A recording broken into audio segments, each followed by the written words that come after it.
The killers of US journalist Daniel Pearl are all set to walk free. This comes after Pakistan's Supreme Court ordered the immediate release of the main accused, Omar Sheikh. Now, the Pakistan Supreme Court has dismissed the petition by the Sindh government. This petition had challenged the release of Pearl's killers. The Supreme Court has gone back to upholding the verdict of the Sindh High Court, which had earlier ordered the release of Omar Sheikh.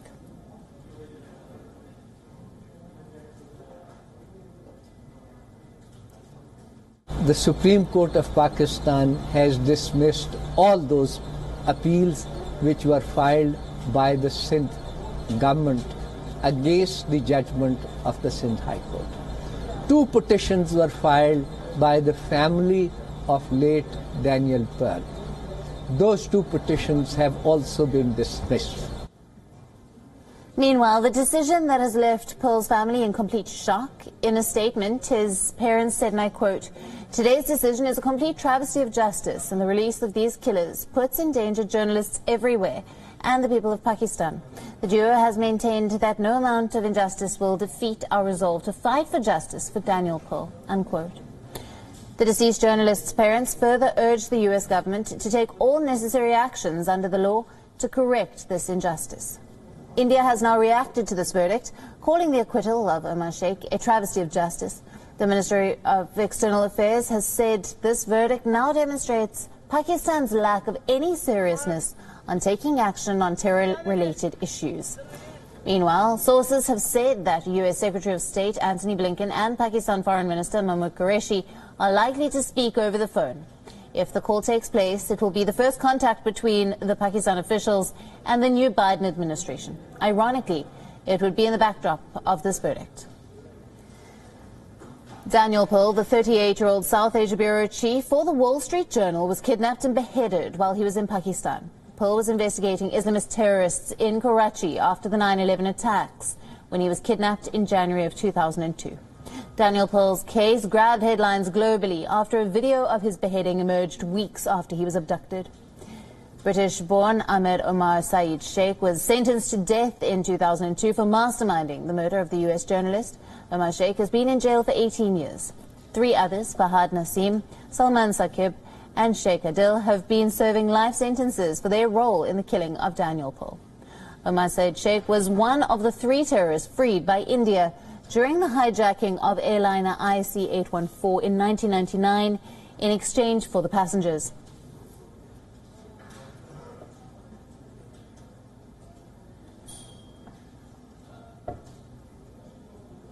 Joining us on this broadcast is Azra Numani, a journalist and a friend of the late Daniel Pearl.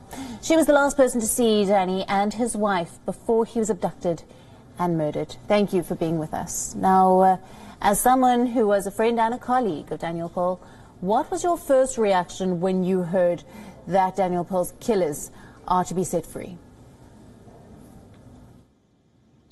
It's just devastating. 19 years ago, January 23rd, 2002, that was the last day, the last moment that I saw this great human being, Daniel Pearl. And every single human being in the world should be worried right now. If Omar Sheikh is free, he will do more damage to our world. He will take life. He wandered the streets of Delhi in 1994 in Connaught Place, and he took people into captivity then. He was freed, and then he took Danny Pearl into captivity. Any single person walking the streets of any bazaar, any shopping district, any place in this world needs to be worried, because Omar Sheikh is a criminal, he's a terrorist, and he's a danger to humanity. Right, Azra, as you were his colleague at the time when Daniel Pearl was abducted, how did you come to know about his kidnapping? Well, January 23rd, 2002, I stood outside this villa that I had rented. I thought I would write the great American novel sitting in Karachi. And Danny and his wife Marianne came to visit my house for this interview that Danny was going to do with a sheikh by the name of Sheikh Jilani. And that was the day that I waved goodbye to Danny, with his wife Marianne beside me. I said, "See you later, buddy." And this wonderful friend never came back. He was kidnapped off the streets because of this plot of Omar Sheikh. And then what we saw a few days later was this gun to Danny. And that gun became the symbol of terror. And the first days, they said that Danny was a spy for the CIA. And then they discovered that poor Danny was Jewish.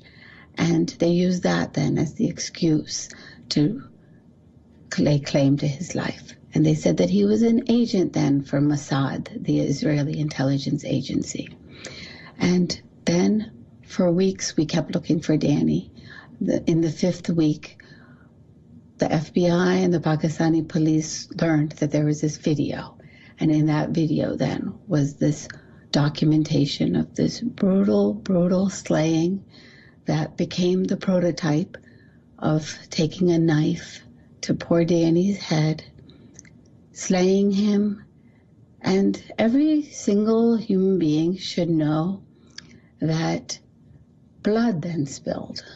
Blood spilled in that compound in which Danny was held. And he was then cut into pieces. He was cut into pieces. People need to understand the brutality of what happened to a beautiful human being. He was cut into pieces, and then his body was put into bags to be placed into a shallow grave. And so his blood soaked into the soil of Pakistan. And today, those men responsible for this brutality are scheduled to be set free. That was a tragedy 19 years ago to Danny's family. And today, this is a second tragedy to the world. Everybody should be angry. They should tell all people of power that this cannot happen. This cannot happen. If they care about humanity, they must stand with Danny's family. Can you hear the emotion still thick in your voice? Now, although Pakistan claims justice has been served in this case, do you feel this is more like injustice than justice? What we've seen today from the Supreme Court of Pakistan is exactly what injustice looks like. This is a tragedy. You know, one great injustice was the slaying of Danny. That was done by criminals, by terrorists, by evil, evil human beings.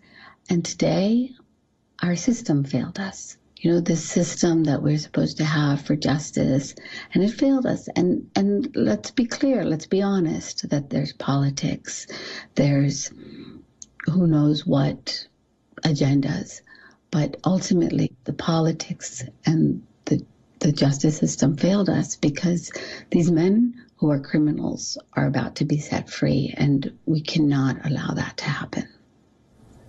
Azra, thank you very much for joining us on this broadcast and bringing us those details.